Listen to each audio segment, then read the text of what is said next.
এই ঘটনার যে মূল আসামি ফয়সাল এবং আলমগীর, তারা গ্রেপ্তার না হওয়া পর্যন্ত আমরা আমাদের সর্বোচ্চ শক্তি দিয়ে কাজ করব।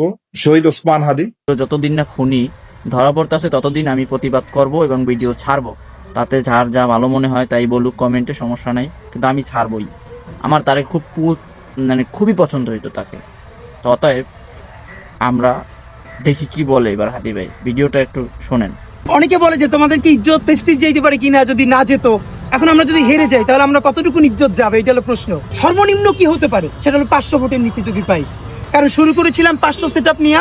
তো 500-র নিচে যদি একটাও পাই তাহলে আমাদের একটু মন খারাপ হবে, এই জন্য 1-2 দিন একটু মন খারাপ থাকবে। আর এর উপরে যদি পাই তাহলে সব আমাদের বিজয়, কারণ আমরা যে পলিটিক্সটা শুরু করতেছি, আপনি লিখে রাখেন আজ হোক কাল হোক, বাংলাদেশের পলিটিক্স এমনভাবে ইনশাল্লাহ আমরা ইম্প্যাক্ট করতে পারবো, বাধ্য হয়েও বড় দলগুলো এই মডেলে আসতে হবে। হাজার হাজার বাইক, গাড়ি, মহড়া, এগুলো মানুষ পছন্দ করে কিনা সেটা আমরা তখন বুঝবার চেষ্টা করছি।